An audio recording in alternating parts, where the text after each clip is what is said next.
Hello there, I'm Bernard Lim. In our first video, we shared briefly about the development of Come Let's Chat and its goals as a non-competitive intergenerational reminiscence game. In the second video, we want to let you know how you play it. If you're ready, let's look at the requirements. Come Let's Chat can be played by up to 6 persons, 2 being the minimum. There are no age restrictions, but participants should be able to express themselves coherently.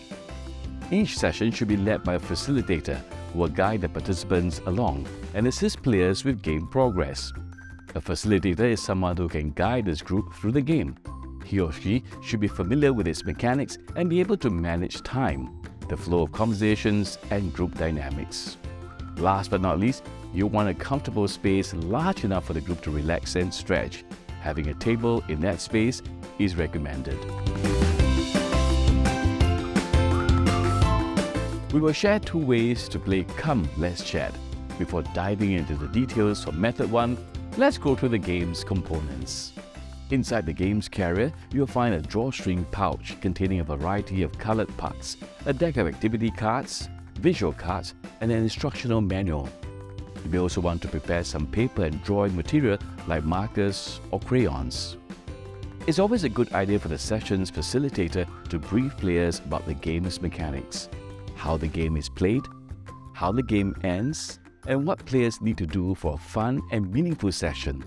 Regarding completion, the session can end when a set time for it expires, or when a stipulated number of pucks have been collected. This is decided by the facilitator. To begin, identify the youngest player, then let him or her pick a yellow-coloured activity card to start the session. Activity cards act as icebreakers and allow participants to have some fun. Their instructions could require players to sing songs, recount a memorable holiday, or engage in some simple art and craft. However, if someone is not comfortable with the activity, they are allowed to pick another one. After the activity, put aside the used card and pass the pouch on to the next person on the left. Upon receipt of the pouch, proceed to draw a puck. When you draw a red, green or blue puck, pick a visual card of corresponding color. If you draw a yellow puck right after playing an activity card, return it and draw for a red, green or blue colored puck. Visual cards are cards that feature images. With visual cards, a player will want to do 3 things: describe, share, and ask. DSA for short.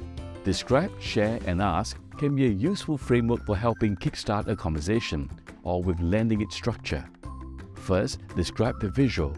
Use the 5 W's and 1 H: who, what, where, when, why, and how to guide your description. For example, point out who's in the visual, what's taking place, where and when the activity is occurring. If it's possible, highlight the why and how. The more information that's provided, the better. After describing the visual, share your knowledge about it. It could be an opinion or a real-life experience. Again, the more details shared, the livelier the session. And third, ask others for their thoughts about the visual. This is a great way to get everyone involved. Just so that you know, there are tidbits of information related to the visuals on the rear of the cards. There's also a list of prompts that can be used to deepen conversations with. Now, once a visual card has been fully discussed or after a yellow activity card has been played, put it away. Then it's time to pass the pouch onto the person on the left. This process of picking and playing continues until the session ends. Remember, the game can end either when the set time has expired or when a number of pucks have been collected. That's it for now. We hope you enjoyed Come Let's Chat. No, wait, there's one more way to play the game. Method 2 is simply playing the activity cards as a standalone game. As mentioned before, the activity cards and their instructions are great for icebreakers or when time is very limited. With that, we hope you enjoy Come Let's Chat. For tips on how to get the most out of the game, watch our next video on tips for enjoyable and meaningful reminiscence sessions. Do check out our resources, which will update periodically.